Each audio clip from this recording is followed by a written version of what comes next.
વર્ષ 2025માં રાજકોટ ગ્રામ્ય જિલ્લામાં 172 જેટલા ફેટલ અકસ્માત થયા હતા અને આમાંથી મેક્સિમમ અકસ્માત જે છે એ નેશનલ હાઈવે ઉપર અને સ્ટેટ હાઈવે ઉપર થયા હતા. આ મુદ્દો ધ્યાનમાં આવ્યા પછી એના ઉપર કલેક્ટર સાહેબની અધ્યક્ષતામાં જિલ્લાની રોડ સેફ્ટી કમિટીમાં એની ચર્ચા કરવામાં આવી અને અકસ્માતનું એક કારણ રોડની વચ્ચેના જો મીડિયન છે, જો જ્યાં પેટ્રોલ પંપ કે હોટલની સામે એ લોકો અવૈધ રૂપથી ડિવાઈડરને કટ કરીને અને એન્ટ્રી ખોલતા હોય છે. આ એક મુદ્દો ધ્યાનમાં આવ્યો. પછી પોલીસ, આરએનબી, નેશનલ હાઈવેની ટીમ આ તમામ સાથે વેરિફિકેશન કરવામાં આવ્યો તો રાજકોટ પોરબંદર જેતપુર સોમનાથ જો હાઈવે છે એના ઉપર એવા મીડિયન જ્યાં અવૈધ કટ કરેલા છે એની સંખ્યા 10 છે.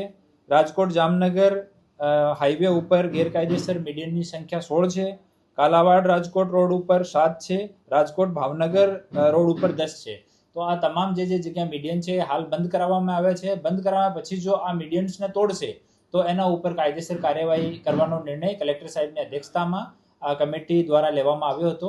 એના ભાગરૂપે પહેલી એફઆઈઆર રાજકોટ પોલીસ સ્ટેશનમાં કરવામાં આવી છે અને એમાં જે પણ લોકો દોષી છે જો મીડિયન તોડે છે એના વિરુદ્ધમાં ભવિષ્યમાં પણ સખ્ત કાર્યવાહી કરવામાં આવશે. હાલ આ ફરિયાદ ક્યોંકि જ્યારે તોડ્યો જૂનો તોડેલો હતો તો જ્યારે તોડ્યો તો ખબર નહીં, તો જો પણ લોકો દોષી છે આમ કરીને આરએનબી તરફથી આ ફરિયાદ આપવામાં આવી છે. પોલીસ તપાસમાં જેના પણ નામ નીકળશે એના વિરુદ્ધમાં કાર્યવાહી કરવામાં આવશે. સાંજ સમાચાર ફેસબુક પેજને લાઇક કરો, વિડીયો શેર કરો અને વધુ વિગતવાર સમાચાર માટે sanssamachar.net વિઝિટ કરો.